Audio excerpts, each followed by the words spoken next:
ഒരുപാട് സ്നേഹത്തോടെ നമ്മുടെ ഫാമിലിയിലേക്ക് ഒരിക്കൽ കൂടി സ്വാഗതം. കവീസ് ലൈഫ് സ്റ്റൈൽ.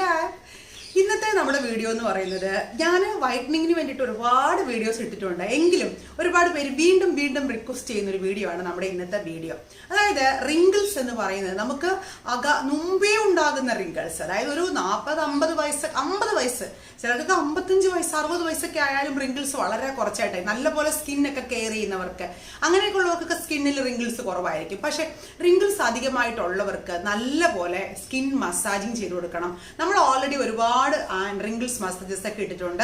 ഇനിയുള്ള ദിവസങ്ങളിലും ഞാൻ കുറെ മസാജിങ് സ്റ്റെപ്സ്, ഒരുപാട് പേര് റിക്വസ്റ്റ് ചെയ്യുന്നതാണ് ഫേഷ്യൽ മസാജസ്, ഫേഷ്യൽ എക്സസൈസസ്, ഇതൊക്കെ. അപ്പോൾ ഇനിയുള്ള വീഡിയോകളിൽ അങ്ങനെയുള്ള വീഡിയോകൾ നിങ്ങൾക്ക് പ്രതീക്ഷിക്കാം. ഞാൻ ഒരുപാട് അങ്ങനത്തെ വീഡിയോസ് ഇടുന്നതായിരിക്കും കേട്ടോ. അപ്പോൾ ഇന്നത്തെ എന്ന് പറയുന്നത് ഒരു പാക്കാണ്, ഒരു കിഡിലൻ പാക്കാണ് ഇത്. ഒരുപാട് ആൾക്കാർ പണ്ട് തൊട്ടൊക്കെ ഈ ഒരു സ്കിൻ വൈറ്റനിങ്ങിന് വേണ്ടിയിട്ടും സ്കിന്നിൽ ചുളിവുകൾ വരാതിരിക്കാൻ വേണ്ടിയിട്ടും ഒക്കെ ഉപയോഗിച്ചിരുന്ന ഒരു ക്രീമാണ് നമ്മുടെ ഇന്നത്തെ പാക്ക് എന്ന് പറയുന്നത്. ഇത് നമ്മൾ ഉപയോഗിക്കേണ്ടത് രാത്രി മാത്രമേ നിങ്ങളിത് ഉപയോഗിക്കാൻ പാടുള്ളൂ. അതായത് ഇട്ട് കഴിഞ്ഞ ഉടനെ നിങ്ങളിത് വെയിലിൽ പോകാൻ പാടില്ല. ഒരു 5-6 മണിക്കൂറെങ്കിലും കഴിഞ്ഞതിന് ശേഷമേ നമ്മളത് വെയിലിൽ പോകാനായിട്ട് പാടുള്ളൂ.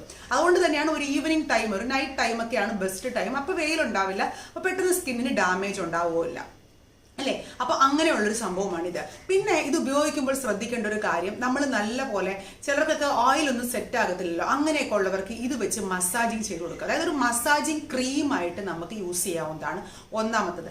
രണ്ടാമത്തെ ഇതിന്റെ ഗുണം എന്ന് പറഞ്ഞാൽ ഇത് നല്ല ഒരു വൈറ്റനിങ് ക്രീമാണ്. സ്കിന്ന് നല്ലപോലെ വൈറ്റനിങ് കൊടുക്കാനായിട്ട് സഹായിക്കും ഈ ഒരു ക്രീം എന്ന് പറയുന്നത്. ഓക്കെ. മൂന്നാമതെന്ന് പറയുന്നത്, സ്കിൻ എപ്പോഴും നല്ല ഫ്രഷ് ആയിട്ടിരിക്കുന്നത് പോലെ തോന്നും. അതായത് സ്കിന്നിൽ ഒരുപാട് ഡ്രൈ ആയിട്ടുള്ള സ്കിന്നിനും അല്ലാത്ത സ്കിന്നിനായിരുന്നാലും സ്കിന്നിന് ഒരു ഫ്രഷ്നെസ് കൊടുക്കാനായിട്ട് സാധിക്കും ഈ ഒരു ക്രീം എന്ന് പറയുന്നത്. അപ്പൊ ഇതാണ് നമ്മൾ ഇന്ന് ഫേസിൽ യൂസ് ചെയ്തിട്ട് മസാജ് ചെയ്യുന്നത്. ഇപ്പൊ ഞാൻ മസാജ് ചെയ്യുന്നത് കാണിക്കുന്നില്ല, ജസ്റ്റ് നിങ്ങൾ ഫേസിൽ അപ്ലൈ ചെയ്യാൻ വേണ്ടിയിട്ടുള്ളതാണ് ഈ ഒരു ക്രീം എന്ന് പറയുന്നത്. അപ്പൊ നമുക്ക് നോക്കാം എങ്ങനെയാണ് ഈ ഒരു ക്രീം ഉണ്ടാക്കുന്നതെന്ന്. അതിനുശേഷം ഞാൻ പറഞ്ഞുതരാം. ആദ്യം നമ്മൾ നമ്മുടെ ചനയില്ലേ, വെള്ളക്കടല, ഇത് നല്ലപോലെ വെള്ളത്തിൽ തലേദിവസം രാത്രി നല്ലപോലെ കുതിർത്ത് വെക്കണം. അപ്പോഴാണ് തലേദിവസം കുതിർത്ത് വെച്ചാലാണ് നമുക്ക് ഇതുപോലെ നല്ല ഇതായിട്ട് കിട്ടുക. അല്ലാതെ നമ്മൾ അപ്പോഴെടുത്തിട്ട് അരയ്ക്കരുത്, അതിന് അത്രയും ഒരു ക്രീമി കൺസിസ്റ്റൻസി ഉണ്ടാവത്തില്ല. തലേദിവസം തന്നെ നമ്മൾ ആ വെള്ളത്തിൽ തന്നെ കുതിർത്ത് കഴുകി വേണം ഇടാനായിട്ട്. എന്നിട്ട് ഈ വെള്ളത്തോടെ ചേർത്തിട്ടാണ് നമ്മളിത് അരച്ചെടുക്കുന്നത്. ഇതിപ്പോൾ ഞാൻ ഇത്രയും അരച്ചെടുക്കുന്നതെന്ന് വെച്ച് കഴിഞ്ഞാൽ ഇവിടെ കുറച്ച് പേർക്ക് എല്ലാവർക്കും കൂടെ ചേർത്തിട്ടാണേ. ഇപ്പം ഞാൻ എന്തെങ്കിലുമൊക്കെ പാക്ക് ഉണ്ടാക്കുമ്പോൾ എന്നെ തേടി വരുന്ന കുറച്ച് ആൾക്കാർ ഇവിടെ ഉണ്ട് കേട്ടോ. അപ്പോൾ അവർക്കൊക്കെ വേണ്ടിയിട്ടാണ്. അപ്പോൾ ഇത് നല്ലപോലെ നല്ല മഷി ക്രീം പരുവത്തിൽ നമ്മളിത് അരച്ചെടുക്കണം. ആദ്യം ഞാനിപ്പോൾ അരച്ചിട്ട് ഇൻഗ്രീഡിയൻസ് എന്തൊക്കെയാണ് ചേർക്കേണ്ടതെന്ന് പറയാമേ. ഇപ്പം ഞാനിതിവിടെ നല്ല ക്രീം കൺസിസ്റ്റൻസിയിൽ അരച്ചെടുത്തിട്ടുണ്ട് കേട്ടോ. നല്ലപോലെ പേസ്റ്റ് പോലെ അരയണം. എന്നിട്ട് നമുക്ക് ഇതിനകത്ത് ആഡ് ചെയ്യേണ്ടത് എന്താണെന്ന് വെച്ച് കഴിഞ്ഞാൽ, നമുക്ക് ആവശ്യത്തിന്, നമ്മൾ എടുക്കുന്ന സമയത്ത് നമുക്ക് ആവശ്യത്തിന് ക്രീം കൺസിസ്റ്റൻസിയിൽ എത്രയാണോ നല്ല പേസ്റ്റ് ആയിട്ടല്ലേ ഇരിക്കുന്നത്, എത്രയാണോ ആവശ്യമുള്ളത്, മുഖം മസാജ് ചെയ്യാൻ ആവശ്യമുള്ള അളവിന് ഫസ്റ്റ് നമ്മൾ എടുക്കാം. എടുത്തതിന് ശേഷം ഇതിലേക്ക് നമുക്ക് 1/4 സ്പൂൺ തേൻ ആഡ് ചെയ്യാം. തേനിനകത്തൊരു ഉറുമ്പ് പോയി കേട്ടോ. 1/4 സ്പൂൺ തേൻ നമുക്ക് മിക്സ് ചെയ്യാം. തേൻ മിക്സ് ചെയ്ത് കൊടുക്കുക. ആ ഉറുമ്പിനെ അങ്ങ് എടുത്ത് മാറ്റാം നമുക്ക്. 1/4 സ്പൂൺ തേൻ മിക്സ് ചെയ്യുക. അടുത്തത് നമ്മൾ മിക്സ് ചെയ്യാൻ പോകുന്നതെന്ന് വെച്ച് കഴിഞ്ഞാൽ, നിങ്ങൾക്ക് ബദാം ഓയിൽ യൂസ് ചെയ്യാം, അല്ലെങ്കിൽ എന്തെങ്കിലും ഞാനിപ്പോൾ യൂസ് ചെയ്യാൻ പോകുന്നത് നമ്മുടെ ഈ ഒരു മൊറോഗൻ അർഗൻ ഓയിൽ എന്ന് പറഞ്ഞിട്ട്, മൊറോക്കൻ അർഗൻ ഓയിൽ ശരി അറിയാലോ നിങ്ങൾക്കെല്ലാം. ഇത് ഓർഗാനിക് നേത്രയുടെ മൊറോഗൻ അർഗൻ ഓയിലാണ്. ഭയങ്കര നല്ല ഓർഗാനിക് ആയിട്ടുള്ള ഓയിലാണ് കേട്ടോ. ഞാൻ ഇതിനെക്കുറിച്ചുള്ളൊരു വീഡിയോ ഉടനെ തന്നെ ചെയ്യാം, ഈ ഒരു ബ്രാൻഡിനെ, ഈ ഒരു ഓയിൽസിനെയൊക്കെ കുറിച്ചിട്ട്. ഈ ഓർഗാനിക് നേത്ര എന്ന് പറയുന്നൊരു കമ്പനി ഒരു നല്ല കമ്പനിയാണ്. നല്ല പ്യുവർ ആയുർവേദിക് ആയിട്ടുള്ള സാധനങ്ങൾ, നല്ല അവരുടെ ഫാക്ടറിയിൽ തന്നെ ഉൽപ്പാദിപ്പിക്കുന്ന ഓയിൽസാണ്. ഞാൻ ഇതിനെക്കുറിച്ചുള്ള വീഡിയോ പിന്നീട് ചെയ്യാം നിങ്ങൾക്ക്. അപ്പോൾ ഇത് അത്രയ്ക്കും അധികം റേറ്റും ഇല്ല. അപ്പോൾ ഈ ഒരു ഓയിലാണ്, ഈ ഒരു എസൻഷ്യൽ ഓയിലാണ് ഞാനിപ്പോൾ ഇതിലേക്ക് ആഡ് ചെയ്യാൻ പോകുന്നത്. കാരണം ഇതുപോലുള്ള എസൻഷ്യൽ ഓയിലുകൾ നമുക്കറിയാലോ, ഒരു 5-6 തുള്ളി മതി, ഒരുപാടൊന്നും വേണ്ട കേട്ടോ. ഒരു 5-6 തുള്ളി അതിലേക്ക് മിക്സ് ചെയ്യാം. എന്നിട്ട് നമുക്കറിയാം, നമുക്ക് ഇങ്ങനെയൊക്കെയുള്ള ഓർഗാനിക് ഓയിൽസുകൾ, മുറകൻ ഓയിലൊക്കെ നമ്മുടെ സ്കിന്നിന് നല്ല ഒരു തിളക്കം കൊടുക്കാനും സ്കിന്നിലെ ചുളിവുകൾ മാറ്റാനും ഒക്കെ സഹായിക്കും. എന്നിട്ട് നമുക്കിത് നല്ലപോലെ മിക്സ് ചെയ്തെടുക്കാം. മിക്സ് ചെയ്തെടുത്തിട്ട് വേണം നമ്മൾ ഫേസിൽ ഇത് അപ്ലൈ ചെയ്യാനായിട്ട്. അപ്പോൾ ഈ ഒരു ക്രീം വളരെ ഈസി ആയിട്ട് എല്ലാവർക്കും അവൈലബിൾ ആയിട്ടുള്ള സംഭവം തന്നെയാണ്. ഈ ഒരു കൊണ്ടക്കടല അല്ലെങ്കിൽ ചന മസാല എന്നൊക്കെ ചന മസാലയെന്ന് ചന എന്ന് പറയുന്നത് വെള്ളക്കടല എല്ലായിടത്തും അവൈലബിൾ ആണ്. നിങ്ങൾ നല്ലപോലെ കുതിർക്കണം, അത് വളരെ മസ്റ്റാണ്. അപ്പോഴാണ് നല്ല പേസ്റ്റ് പോലെ അത് അരയുന്നത്. നിങ്ങൾക്ക് സ്റ്റോർ ചെയ്തും വെക്കാം കേട്ടോ, ഫ്രിഡ്ജിൽ ഒരാഴ്ച വരെയൊക്കെ ഇരിക്കും, കുഴപ്പമൊന്നുമില്ല, അത് ഫ്രിഡ്ജിൽ തന്നെ ഇരുന്നോളും. അപ്പോൾ ഈ ഒരു ക്രീം എന്ന് പറയുന്നത് നിങ്ങൾ ഹണിയും ഓയിൽ, നിങ്ങളുടെ കയ്യിൽ ഇപ്പോൾ ഈ ഒരു ഓയിൽ ഇല്ല എന്നുണ്ടെങ്കിൽ, ഇങ്ങനെയുള്ള എസെൻഷ്യൽ ഓയിൽസ് ഒന്നും ഇല്ല എന്നുണ്ടെങ്കിൽ നമ്മുടെ നോർമൽ ആയിട്ടുള്ള വെളിച്ചെണ്ണയോ അല്ലെങ്കിൽ ഒലിവ് ഓയിലോ ബദാം ഓയിലോ യൂസ് ചെയ്യാം കേട്ടോ.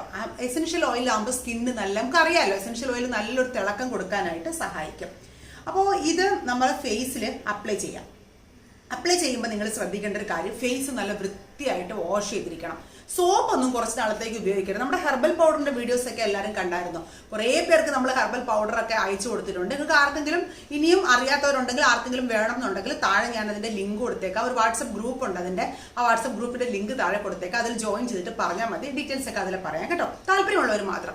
അപ്പോൾ ഹെർബൽ അങ്ങനെയൊക്കെയുള്ള എന്തെങ്കിലും ഹെർബൽ ഫേസ് വാഷ് ഒക്കെ ഇട്ട് വേണം നമ്മൾ ഫേസ് വാഷ് ചെയ്യാനായിട്ട്. അപ്പോൾ അങ്ങനെ കഴിയുമ്പോൾ എന്താ സംഭവിക്കുക എന്ന് വെച്ചാൽ ഫേസ് നല്ലപോലെ ക്ലീൻ ആവുകയും ചെയ്യും. അപ്പോൾ ഇങ്ങനെയൊക്കെയുള്ള ക്രീംസ് അപ്ലൈ ചെയ്യുമ്പോൾ ആ സോപ്പും ക്രീംസും എല്ലാം കൂടെ ഉള്ള ഒരു റിയാക്ഷൻ ഉണ്ടാവില്ല. എല്ലാം നല്ല നാച്ചുറൽ ആയിട്ടാകുമ്പോൾ നമ്മുടെ സ്കിന്നിന് നല്ല തിളക്കം കിട്ടാനായിട്ട് സഹായിക്കും. ഓക്കെ, അപ്പോൾ നല്ലപോലെ സ്കിന്ന് നല്ലപോലെ വാഷ് ചെയ്ത് കൊടുക്കുക. ഒന്നും ഉണ്ടാകാൻ പാടില്ല നമ്മുടെ സ്കിന്നിലൊന്നും. എന്നിട്ട് നമ്മുടെ ക്രീം ആദ്യം എടുത്തിട്ട് നല്ലപോലെ ഒന്ന് മസാജ് ചെയ്ത് കൊടുക്കുക. റൗണ്ടായിട്ട് മസാജ് ചെയ്യുക, മുഖം ഫുള്ളായിട്ട്. നമ്മൾ എണ്ണ ഒന്നും ഉപയോഗിച്ച് മസാജ് ചെയ്യാൻ പറ്റാത്തവരുണ്ടല്ലോ, അങ്ങനെയൊക്കെ ഉള്ളവർക്ക് ഇത് നല്ല രീതിയിൽ ഉപയോഗിക്കുക. ഇങ്ങനെ എണ്ണ ഉപയോഗിക്കുമ്പോൾ ഫേസിൽ വലിയ പ്രോബ്ലംസ് വരുത്തൂല്ല. ഇതുപോലെ നല്ലപോലെ മസാജ് ചെയ്ത് കൊടുക്കുക. എന്നിട്ട് നമ്മുടെ കവിളിൽ ഒക്കെ നല്ല രീതിയിൽ മസാജ് ചെയ്യുക. മസാജ് ചെയ്ത് ഇങ്ങനെ പിടിപ്പിച്ചതിന് ശേഷം റൗണ്ടായിട്ട് മസാജ് ചെയ്യണേ. ഫേസ് ഫുള്ളായിട്ട് അപ്ലൈ ചെയ്ത് കൊടുക്കുക. അപ്ലൈ ചെയ്ത് കൊടുത്തിട്ട് കണ്ണിന് താഴെ അപ്ലൈ ചെയ്യാം. കാരണം കണ്ണിനുള്ള ബ്ലാക്ക് മാർക്കൊക്കെ മാറാൻ ഈ ഒരു വെള്ളക്കടലയ്ക്ക് നല്ല ഒരു കഴിവുണ്ട്. ഇതുപോലെ കണ്ണിന്റെ താഴെ ചെറുതായിട്ട് വളരെ ലൈറ്റായിട്ട് വേണം കണ്ണിന്റെ താഴെ മസാജ് ചെയ്യാനായിട്ട്. നമ്മുടെ ഈ ഒരു വിരൽ വെച്ച് വേണം മാക്സിമം, കാരണം പ്രഷർ കുറവാണ് ഈ ഒരു വിരലിന്. ഇതുപോലെ വളരെ ചെറുതായിട്ട് മസാജ് ചെയ്ത് കൊടുക്കാം. എന്നിട്ട് നമ്മുടെ ഈ മൂക്കിന്റെ ഈ ഒരു സൈഡ് ഇതൊക്കെ മസാജ് ചെയ്തതിന് ശേഷം ഇതുപോലെ മുകളിലേക്ക്, കവിളിന്റെ രണ്ട് സൈഡും മുകളിലേക്ക്, നമ്മുടെ താടി സ്റ്റെപ്സ് ഒക്കെ മനസ്സിലാകാത്തവരൊക്കെ നമ്മൾ മുമ്പൊക്കെ ചെയ്തിട്ടുണ്ട്, അതൊക്കെ നോക്കി മനസ്സിലാക്കുക. നല്ലപോലെ ഈ പാക്ക് വെച്ചിട്ട് എന്നിട്ട് നമ്മുടെ നെറ്റി, ഒരുപാട് പേർക്ക് നെറ്റിയിലൊക്കെ ചുളിവുണ്ടാവില്ലേ, അങ്ങനെയൊക്കെ ഉള്ളവർക്ക് നെറ്റിയിൽ നല്ല കട്ടിക്ക് ഇട്ട് കൊടുക്കുക. ഇട്ട് കൊടുത്ത് പെട്ടെന്ന് നിങ്ങൾ ഇട്ട് കൊടുത്ത് ഒരു ദിവസം കൊണ്ട് തന്നെ റിസൾട്ട് കിട്ടും എന്നല്ല ഞാൻ പറയുന്നത്. കുറച്ച് നാൾ കണ്ടിന്യൂസ് നിങ്ങളിത് യൂസ് ചെയ്യണം. ഇത് ഡെയിലി യൂസ് ചെയ്യുന്നതുകൊണ്ടും സ്കിന്നിന് ഒരു കുഴപ്പമില്ല, സ്കിന്നിന് വളരെ നല്ലതാണ്. ഇപ്പൊ നമ്മൾ കടല മാത്രമായിട്ട് ഇടുവാണെങ്കിൽ സ്കിന്ന് ഡ്രൈ ആക്കും. അതുകൊണ്ടാണ് നമ്മൾ ആ ഓയിലും കൂടെ അപ്ലൈ ചെയ്യുന്നത്. അപ്പം സ്കിന്നിനൊരു ബ്രൈറ്റ്നസ് കൊടുക്കാനായിട്ടും സ്കിന്നിനൊരു ഓയിൽ മയം കിട്ടുമ്പോൾ സ്കിൻ നല്ല ഗ്ലോ ആയിട്ടിരിക്കാനായിട്ട് സഹായിക്കും. അതുപോലെ തന്നെ കഴുത്ത് മസാജ് ചെയ്യുമ്പം ഇതുപോലെ മുകളിലേക്ക് വേണം മസാജ് ചെയ്ത് കൊടുക്കാനായിട്ട്. ഓക്കെ, എന്നിട്ട് ഫുള്ള് ഒരു 10 തൊട്ട് 15 മിനിറ്റ് എങ്കിലും നിങ്ങൾ നല്ലപോലെ മസാജ് ചെയ്തതിന് ശേഷം ഒരു 10 മിനിറ്റ് വീണ്ടും ഒരു 10 മിനിറ്റ് വരെ മൊത്തം ഇട്ട് കൊടുത്തേക്കാം. നല്ലപോലെ ഡ്രൈ ആയതിനു ശേഷം നല്ല തണുത്ത വെള്ളം മീൻസ് നമ്മുടെ പൈപ്പ് വെള്ളം, നോർമൽ വെള്ളത്തിൽ നല്ല രീതിയിൽ വാഷ് ചെയ്യണം. ഓക്കെ, ഒരു 10 മിനിറ്റ് കഴിഞ്ഞ് വാഷ് ചെയ്തിട്ട് ഇങ്ങനെ കാണിച്ചു തരാം. ഇപ്പം ഞാനൊരു 15 മിനിറ്റ് കഴിഞ്ഞ് ഫേസ് നല്ലപോലെ വാഷ് ചെയ്തിട്ടുണ്ട്. നിങ്ങൾക്ക് അറിയാം, തൊട്ട് നോക്കുമ്പോൾ തന്നെ അറിയാൻ പറ്റും സ്കിന്നിൽ ആ ഒരു ഓയിൽ മയം ഉണ്ടാകും. പിന്നെ ആ ഒരു ചന എന്ന് പറയുന്ന, ചനയെ ഞാൻ ഉദ്ദേശിക്കുന്ന ആ വെള്ളക്കടലയാണ് കേട്ടോ. വെള്ളക്കടല എന്ന് പറയുന്നത് സ്കിന്നിന് ഒരു പ്ലംനെസ് കൊടുക്കും. നമുക്ക് പെട്ടെന്ന് ഒരു സ്കിൻ ഒരു ടൈറ്റനിങ് ഫീൽ നമുക്ക് കിട്ടും. അപ്പോൾ കണ്ടിന്യൂസ് നമ്മളിത് ഒരു 2-3 ആഴ്ചത്തേക്ക് ഡെയിലി കിടക്കുന്നതിന് മുമ്പ് നല്ലപോലെ ഫേസ് വാഷ് ഒക്കെ ഉപയോഗിച്ച് നല്ലപോലെ ഫേസ് വാഷ് ചെയ്ത് കളയുക. അതിനുശേഷം ഈ ഒരു പാക്ക് നല്ലപോലെ അപ്ലൈ ചെയ്ത് കൊടുക്കുക. ഒരു 5 മിനിറ്റ് കണ്ണാടിയുടെ മുമ്പ് ഇരുന്ന് നല്ലപോലെ മസാജ് ചെയ്ത് കൊടുക്കുക. നല്ല അപ്വേർഡ് മോഷനിൽ വേണം മസാജ് ചെയ്യാനായിട്ട്. മസാജ് കൊടുക്കുക. അതിനുശേഷം ഒരു 10-15 മിനിറ്റ് കഴിഞ്ഞ് നല്ലപോലെ വാഷ് ചെയ്തിട്ട് മുടിയൊക്കെ നല്ലപോലെ വാരി കെട്ടി വെച്ച് ഫ്രീ ആയിട്ട് കിടക്കുക. ഒരു മോയ്സ്ചറൈസറോ ഒന്നും അപ്ലൈ ചെയ്യേണ്ട. ബിക്കോസ് സ്കിന്നിൽ ഓൾറെഡി ആ ഒരു ഓയിൽ മയം ഉണ്ടാവും. അതുകൊണ്ട് തന്നെ ഒരു മോയ്സ്ചറൈസറിന്റെയും ആവശ്യമില്ല. ഓക്കെ, അപ്പോൾ സ്കിന്ന് നല്ല നീറ്റ് ആയിട്ടിരിക്കുകയും ചെയ്യും, ക്ലീൻ ആയിട്ടിരിക്കുകയും ചെയ്യും. മാക്സിമം നമ്മൾ നേച്ചറിനോട് ചേർന്ന് ജീവിക്കുക എന്നുള്ളത് വളരെ ഇമ്പോർട്ടൻ്റ് ആണ്. കാരണം നമ്മളെ സൃഷ്ടിച്ചത് ദൈവം എന്ന് പറയുന്നത് നമ്മളൊരു പ്രകൃതിയോട് ചേർന്ന് ജീവിക്കാൻ വേണ്ടിയിട്ടാണ്. നമ്മളാണ് ഇതിനെ എല്ലാത്തിനെയും കെമിക്കൽ രീതിയിലാക്കി മാറ്റിയത്. അതുകൊണ്ട് തിരിച്ച് നേച്ചറിലോട്ട് കൊണ്ടുവരാനുള്ള എൻ്റെ ഫസ്റ്റ് സ്റ്റെപ്പായിരുന്നു നമ്മുടെ ആ ഒരു ഹെർബൽ ബാത്ത് പൗഡർ എന്ന് പറയുന്നത്. ഇങ്ങനെ കുറേ സാധനങ്ങൾ എന്നെ കൊണ്ട് ചെയ്യാൻ പറ്റുന്ന, നമ്മുടെ വീട്ടിൽ എൻ്റെ കൈ കൊണ്ട് ചെയ്യാൻ പറ്റുന്ന കുറച്ച് സാധനങ്ങൾ അതുകൊണ്ട് തന്നെയാണ് എങ്ങനെയെങ്കിലുമൊക്കെ ചെയ്ത് മാർക്കറ്റിൽ കൊണ്ടുവരണം എന്നുള്ളൊരു ആഗ്രഹം കൊണ്ടാണ് ഫസ്റ്റ് ഒരു നല്ലൊരു ഫേസ് വാഷ് ആയിട്ടും ഹെർബൽ ബാത്ത് പൗഡർ ആയിട്ടും നിങ്ങളുടെ സ്കിന്നിൻ്റെ പ്രോബ്ലംസ് എല്ലാത്തിനും ഉപയോഗിക്കാവുന്ന ഒരു ഹെർബൽ ബാത്ത് പൗഡർ ഇൻട്രൊഡ്യൂസ് ചെയ്തത്. അപ്പോൾ ആ വീഡിയോ കാണാത്തവരാണെങ്കിൽ കണ്ടു നോക്കണം. ആ വീഡിയോയുടെ ലിങ്ക് ഞാൻ താഴെ ഡിസ്ക്രിപ്ഷൻ ബോക്സിൽ കൊടുത്തേക്കാം. പിന്നെ വാങ്ങാൻ താല്പര്യമുള്ളവർക്കാണെങ്കിൽ വാട്സ്ആപ്പ് ഗ്രൂപ്പിൽ ലിങ്കും കൊടുത്തേക്കാം കേട്ടോ. നല്ലതാണ്. നിങ്ങൾ ഒരാഴ്ച യൂസ് ചെയ്ത് കഴിഞ്ഞാൽ പിന്നെ നിങ്ങൾ ജീവിതകാലം മുഴുവൻ സോപ്പ് തൊടേയില്ല ഈ ഒരു ഫേസ് വാഷ് യൂസ് ചെയ്യുള്ളൂ. അപ്പോൾ യൂസ് ചെയ്യേണ്ട കാര്യം എല്ലാവർക്കും മനസ്സിലായാലും നല്ലപോലെ ഫേസ് നല്ലപോലെ വാഷ് ചെയ്തതിന് ശേഷം ഒരു 15 മിനിറ്റ് മസാജ് ചെയ്ത് ഒരു 15 മിനിറ്റ് റിലാക്സ് ആയിട്ട് വിട്ടതിന് ശേഷം തണുത്ത വെള്ളത്തിൽ കഴുകി കളയുക, കിടക്കുക. ഫേസിൽ ഒന്നും അപ്ലൈ ചെയ്യേണ്ട. പിറ്റേന്ന് രാവിലെ എഴുന്നേറ്റ് നോക്കുമ്പോൾ നിങ്ങൾ ഫേസ് നോക്കും, നിങ്ങൾ തന്നെ ഞെട്ടിപ്പോവും. എന്ത് ഒരു അയ്യോ നല്ല സ്കിന്ന് നല്ല സോഫ്റ്റ് ആയിട്ടുണ്ടല്ലോ എന്ന് വിചാരിക്കും. അപ്പോൾ കണ്ടിന്യൂസ് കുറച്ച് നാൾ അങ്ങനെ ചെയ്ത് കഴിയുമ്പോഴത്തേക്ക് സ്കിന്നിന് ഒരു അമേസിങ് റിസൾട്ട് ആയിരിക്കും കിട്ടുന്നത്. എന്നെ വിശ്വാസം ഉണ്ടല്ലോ നിങ്ങൾക്ക്. അപ്പോൾ എന്നെ വിശ്വാസമുള്ളവർക്ക് തീർച്ചയായിട്ടും, പിന്നെ വിശ്വാസം ഒരു വലിയ കാര്യമാണ്. നമ്മൾ എന്ത് കാര്യത്തിൽ വിശ്വസിക്കുന്നോ അത് തീർച്ചയായിട്ടും സാധിക്കും. അപ്പോൾ തീർച്ചയായും വിശ്വാസത്തോടെ ചെയ്യുക, നല്ല റിസൾട്ട് കിട്ടും. ഇനി നമുക്ക് ചുളിവുകളാണ്, ഫേസിലെല്ലാം റിങ്കിൾസ് ആണ്, പിന്നെ ഒരുപാട് സ്ട്രെസ്, ഉറക്കമില്ലായ്മ ഒക്കെ അതിന് കാരണങ്ങളാണ്. ഞാൻ എപ്പോഴും പറയാറുള്ളതാണ്. അപ്പോൾ അതൊക്കെ ഒന്ന് മാറ്റിവെക്കാം. എല്ലാവർക്കും നല്ല റിസൾട്ട് കിട്ടാനായിട്ട് പ്രാർത്ഥിക്കുന്നു. വീഡിയോ ആദ്യമായിട്ട് കാണുന്നവരൊക്കെ മറക്കാതെ ഷെയറും ലൈക്കും സബ്സ്ക്രൈബും ഒക്കെ ചെയ്യുക. നാളെ അടുത്ത വീഡിയോയുമായി വീണ്ടും കാണാം.